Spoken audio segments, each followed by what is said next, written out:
This is Greg Laurie of A New Beginning, heard daily on Bible School Radio 91.3 KDKR Decatur, Dallas, Fort Worth, and on 91.3 KYJC Commerce. Portions of KDKR programming do not necessarily reflect the views of this station, its management, or staff. Prudent Money with Bob Brooks is sponsored by the Prudent Money Foundation on 91.3. Well, what kind of increase will those who get Social Security benefits expect for 2024? Today we're going to take a look. Stay tuned for Prudent Money.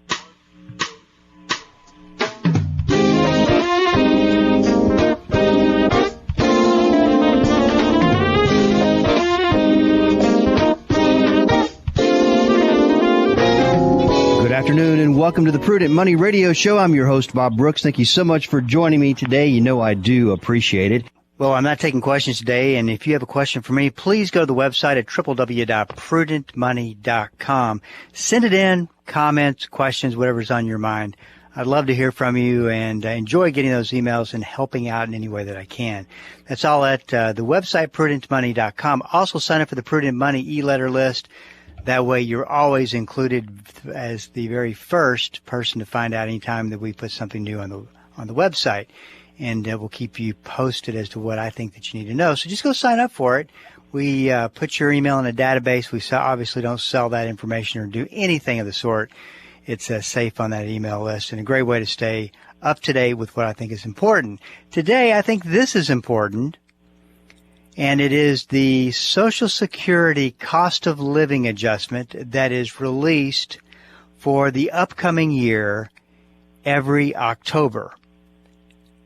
And if you'll remember last year, I believe was a record rise in the cost of living adjustment because of inflation. And it came out to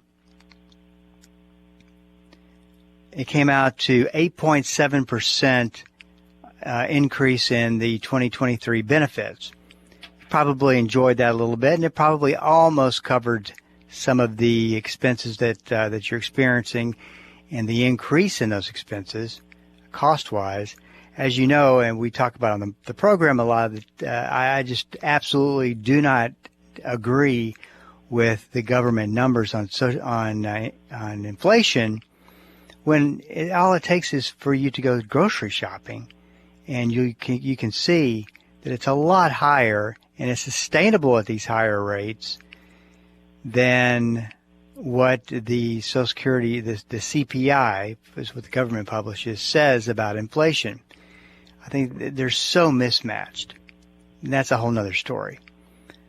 So what the increase over the cost of living adjustment, average increase over the last 20 years is 2.6%. So what's the increase for 2024? Bear in mind that inflation has come down just a little bit, but not that much, but it's come down a little bit. They're only giving you 3.2%. And that's not too bad. It's of course better than nothing. But considering Social Security, that's not too bad. 3.2%, which will start that raise. It adds up to an average of $59 a month is what it comes out to. Every little bit helps, obviously. But 3.2% in 2024. Now, here's the interesting thing about how this is paid for.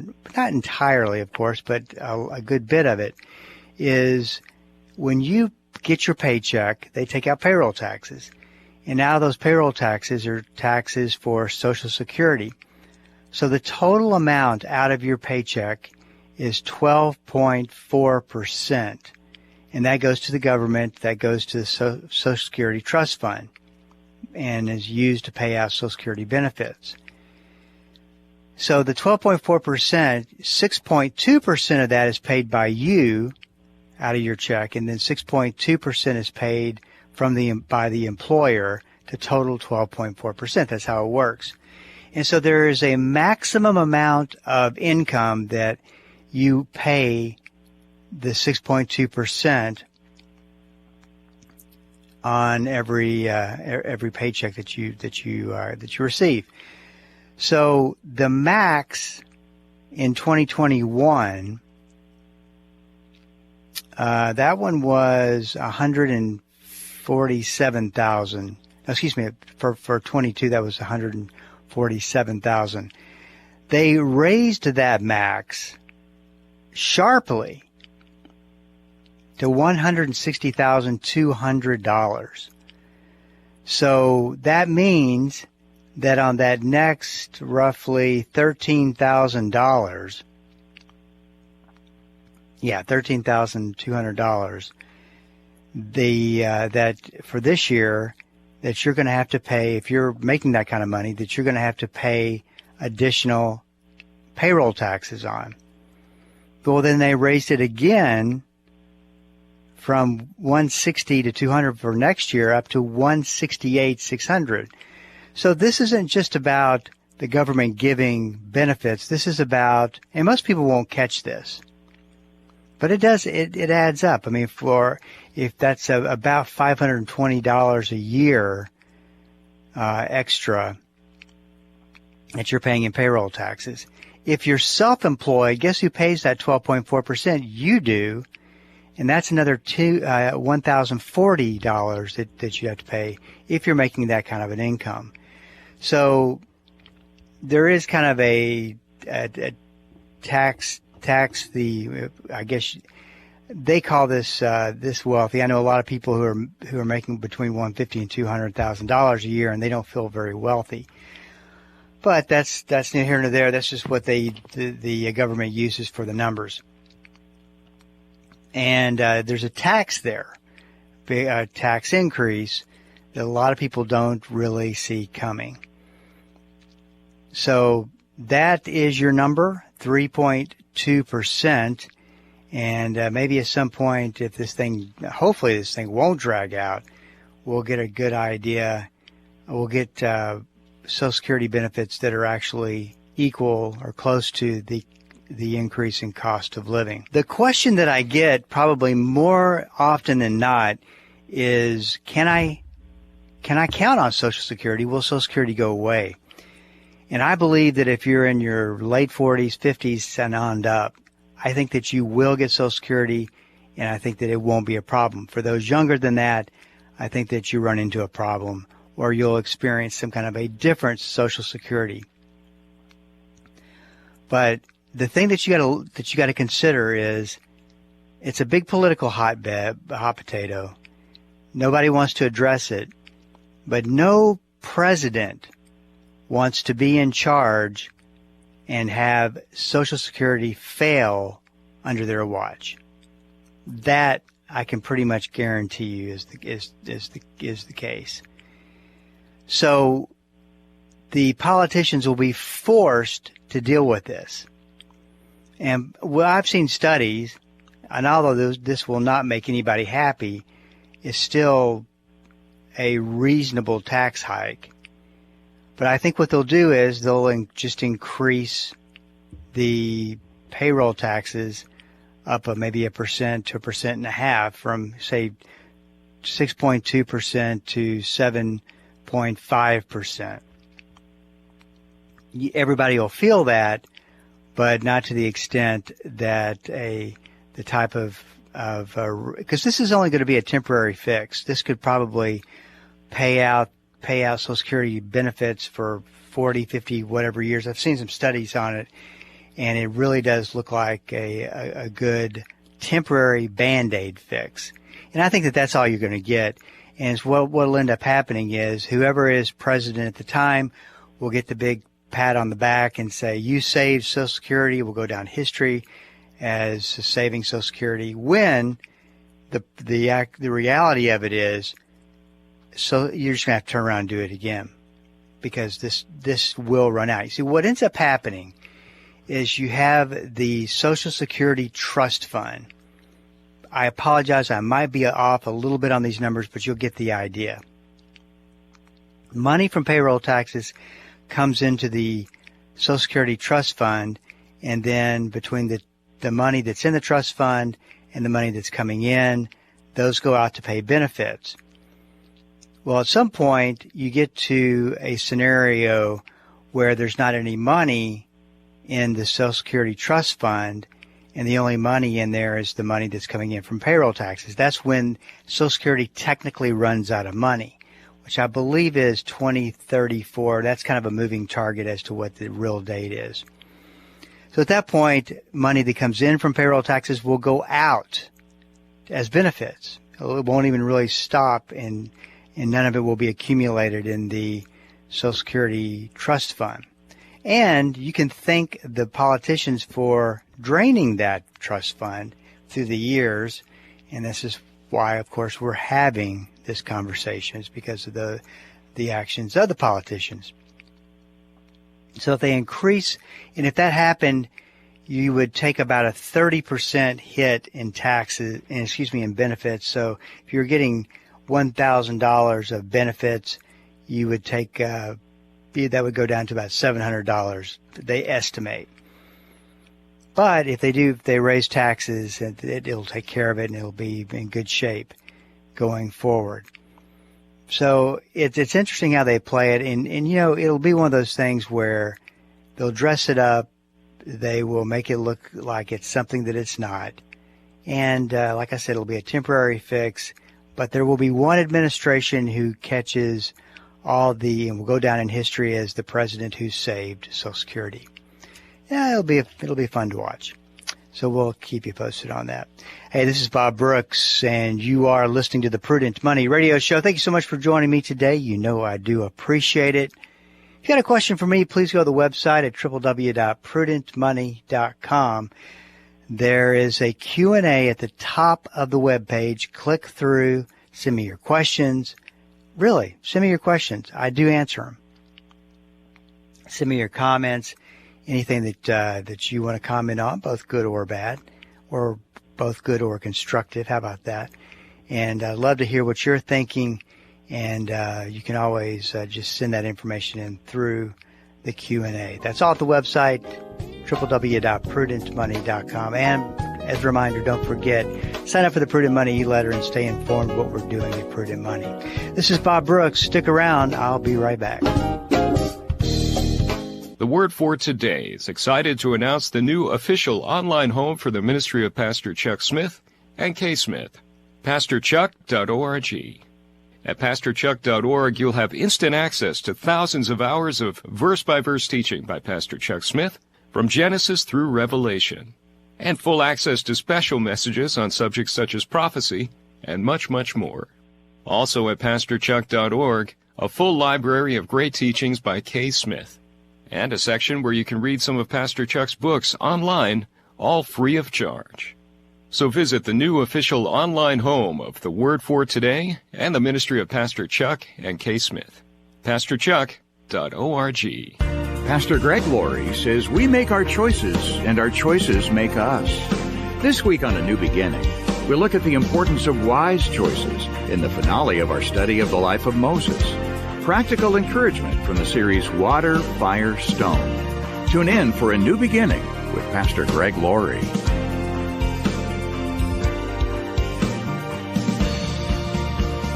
A New Beginning, weekday mornings at 7:30, here on KDKR. Hi, this is Bob Brooks. What is the single most important verse on stewardship? Well, you can find that verse in two books, word for word, Matthew 6:24 and Luke 16:13. No one can serve two masters. Either you will hate the one and love the other, or you will be devoted to the one and despise the other. You cannot serve both God and money. Wow, what a powerful statement. On the Prudent Money Radio Show, we talk stewardship and how to stay in a committed, surrendered stewardship relationship with God. Listen to the Prudent Money Radio Show weekdays at 3 p.m. Welcome back. This is Bob Brooks, and you are listening to the Prudent Money Radio Show. Thank you so much for joining me today. You know I do appreciate it. Well, here are some stats that I feel really forecast the future of retirement for most people. And the last one that I'll talk about is the problem, and it's probably one of the easiest problems to fix. This should not be the case. We should not be living in a scenario where we've got big concerns and worry about retirement, and I'll explain why. The first one is women feel financially less secure and confident for retirement than men. Gen Z and millennial women more optimistic than older generations about the future are most likely to say their financial planning needs improvement. I think all of our financial planning needs improvement. Having said that, you got to have financial planning just to be able to look at it and go, it needs improvement. And that is somewhat of the problem. This comes from Northwestern Mutual's 2023 Planning and Progress Study.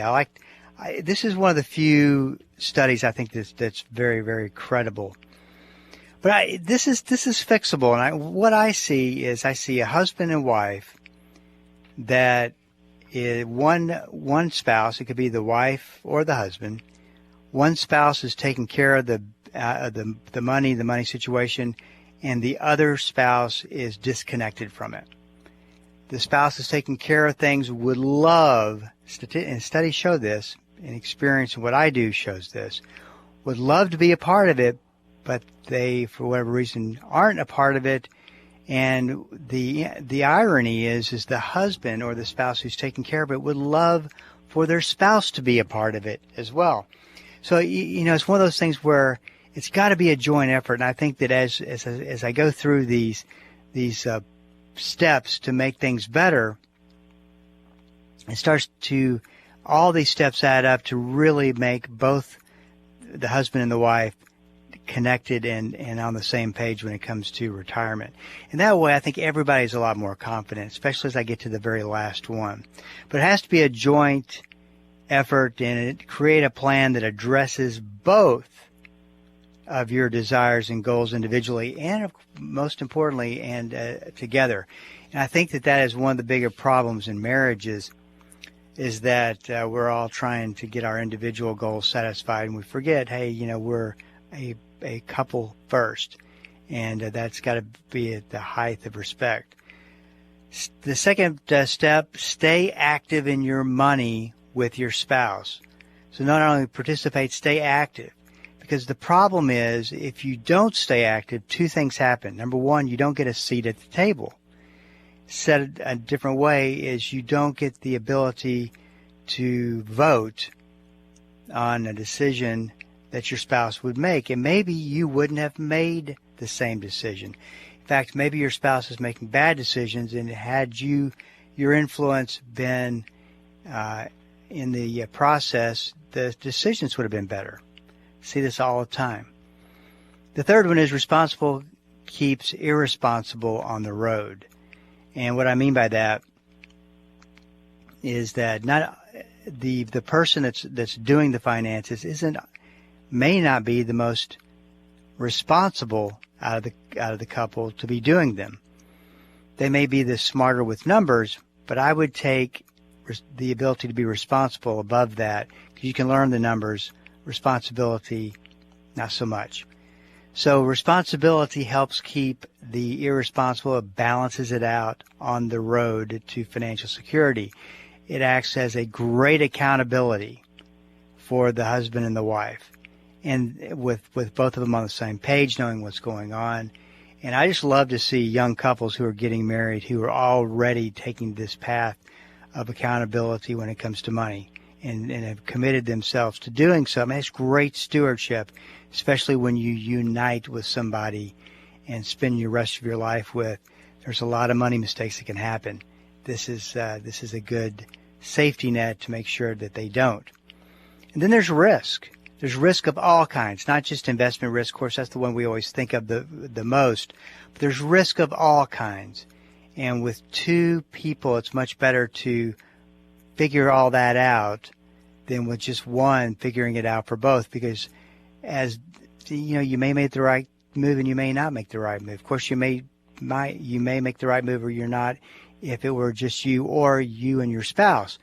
But this way, both of you taking responsibility for and for taking that risk, and things generally work out better. The next one is statistic. Gen Z is facing obstacles to save for a comfortable retirement because Gen Z wants to retire by 61, but reports the greatest financial stress and savings obstacles. Pretty interesting, and believe it or not, 61 is pretty aggressive. It was never meant to be aggressive, but it is pretty aggressive as far as trying to retire by that age. But I know people who are doing that. I know people who are on track to do that, and it's just your values really have to change and adjust to fit that pretty aggressive goal. Here is the problem, though. This is the problem. Just 1 in 5 retirees have a formal written retirement plan. And maybe the fact that the writer or the developer of this survey calls it a formal written retirement plan. How many of you, think about this, if you had the choice of doing a formal written retirement plan or a one-page plan that states out your goals, what you need to do, what you need to look out for, where you need to be, who would choose the second one? Who would not choose the formal written retirement plan? Two things jump out at me when you start talking about a formal written retirement plan. Number one, it's boring, and it's going to be a lot of numbers, and you're going to lose interest. Happens a lot. Or my favorite example is the couple that goes into the financial planner and they bring out a leather-bound book. They're always leather-bound. Well, not the ones I do, but most of the financial plans are leather-bound. Looks good. They do a run through on the numbers. Everybody's happy. Nobody's motivated to change. But everybody agrees it's a good plan. Good looking leather binder as well. And it goes up in the shelf on a prominent place where the couple will get to it when they've got time. All the time, see it. One of the best actionable steps you can take is to keep it easy and get rid of the formalities. So what if you changed those statistics to 3 in 5 retirees have a game plan for retirement? That sounds so much better than a formal written retirement plan. I'm telling you, I can get it on one page. It doesn't take that long. It's not rocket science. It's numbers. And numbers tell the truth of where you are at any given time. That's what I like about the retirement planning system, the process, is that you should be able to have a setup that says by the end of the year, I need to be at this investment level. By the end of the year, I need to be at $300,000, or I need to be at $400,000, or whatever it is. If you get to the end of the year, wouldn't you love to know, think about this for a second, wouldn't you love to know that you put the time in, and this doesn't take that much time, and you know that if you are at $500,000 or $400,000, or you're above $400,000, maybe you're $450,000, you're supposed to be at 400 and you're at 450, that you are on track to reach your goals. And with that information, whether you're on track or you're behind, and you know the amount you're behind or you know the amount that you are ahead, will greatly increase the ability to make decisions going forward. You just make better decisions when you know if you're ahead or behind.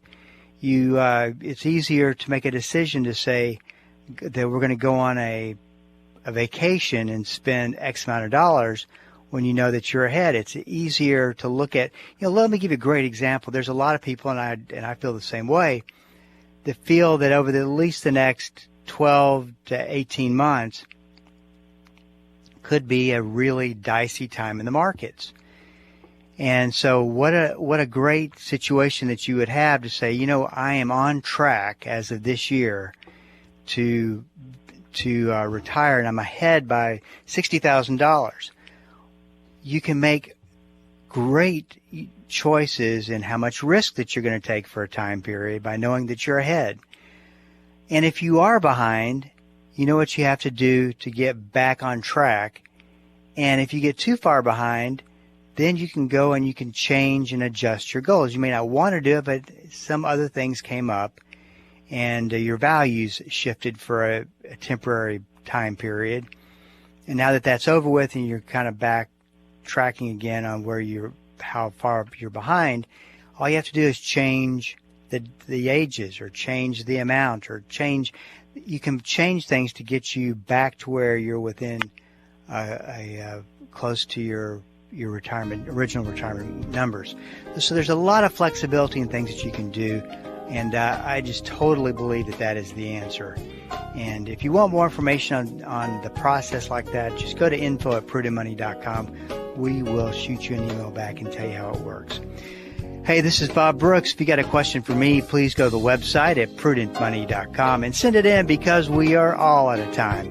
Till we do meet again next time, keep the faith and have a great rest of the day. That's all the time we have for today. Questions or comments for Bob, or to find out more great information like what you've just heard, visit www.prudentmoney.com. Be sure to join Bob Brooks again for the next edition of Prudent Money.